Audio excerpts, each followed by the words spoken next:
Hello friends, আমাদের চ্যানেলের তরফ থেকে সকলকে জানাই রথযাত্রার অনেক অনেক শুভেচ্ছা এবং অভিনন্দন। আর এই রথযাত্রা উপলক্ষেই আজ নিয়ে চলে এসেছি নতুন একটা রেসিপি নিয়ে।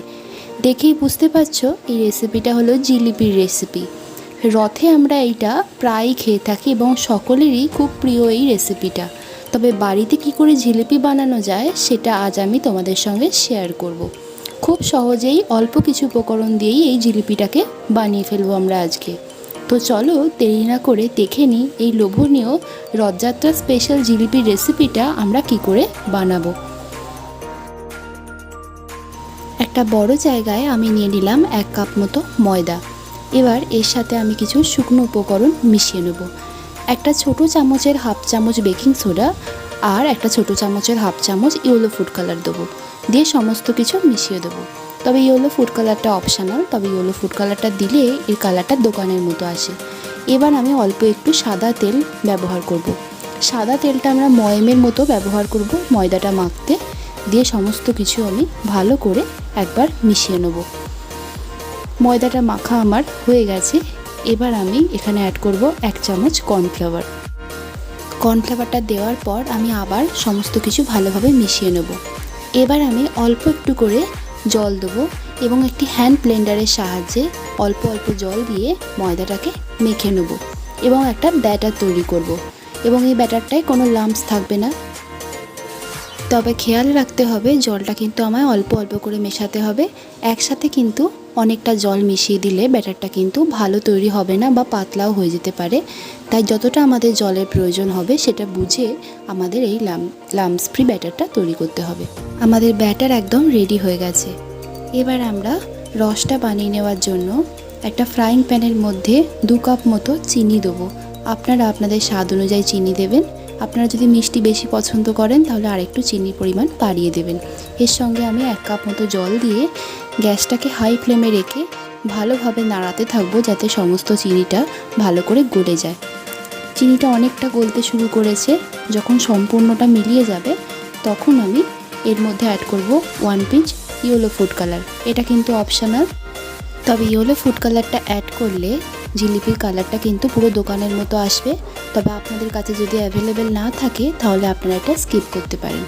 ইয়েলো ফুড কালারটা অ্যাড করার পর আমি এখানে দেবো হাফ পাতিলেবুর রস।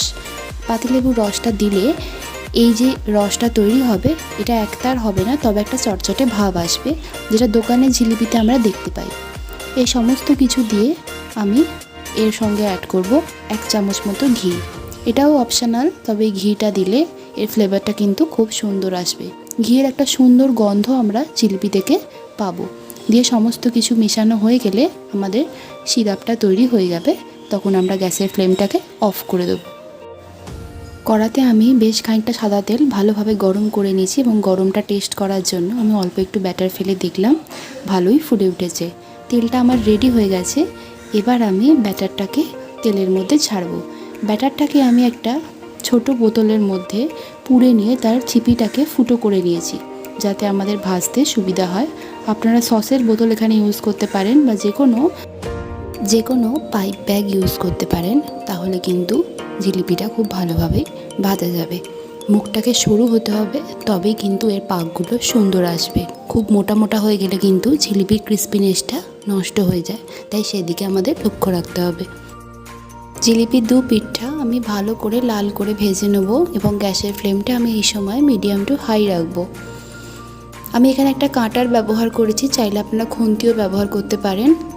এইভাবে আমরা জিলিপির দুদিকটা যখন হালকা হালকা লাল আসবে তখন আমি এটাকে একটা কাঁটার সাহায্যে তুলে রসের মধ্যে চুবিয়ে দেবো।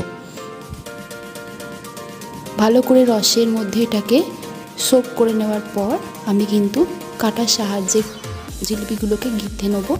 এই জন্যই আমি এখানে একটা কাঁটার ব্যবহার করেছি যাতে জিলিপিগুলো গিঁথতে আমার সুবিধা হয়। এবার ভালো করে আমি রসটা এখান থেকে ঝরিয়ে নেব। 2 থেকে 3 মিনিট রসটাকে ভালোভাবে ঝরিয়ে নেওয়ার পর আমরা এটাকে প্লেটে সার্ভ করব। তো বন্ধুরা, কেমন লাগলো তোমাদের এই জিলিপির রেসিপিটা? রথযাত্রার সিজনে স্পেশালি যখন লকডাউনে আমরা সকলেই বাড়ির মধ্যে বন্ধ, তখন এই জিলিপিটাকে যদি বাড়িতে বানিয়ে নেওয়া যায় তাহলে কেমন হতে পারে। ভিডিওটা যদি তোমাদের ভালো লেগে থাকে তাহলে অবশ্যই একটা লাইক করো এবং চ্যানেলকে সাবস্ক্রাইব করার অনুরোধ রইল। তোমরা তোমাদের বন্ধু, আত্মীয় পরিজন এবং সকলের সাথে এই রেসিপিটা শেয়ার করতে ভুলো না। দেখা হবে আবার একটা নতুন রেসিপি নিয়ে অন্য একটি পর্বে। ততক্ষণ অবধি তোমরা সকলেই এই জিলিপির স্বাদ পেতে থাকো। আর যদি কোনো রেসিপির অনুরোধ থাকে তাহলে অবশ্যই কমেন্ট করে জানিও। বাই।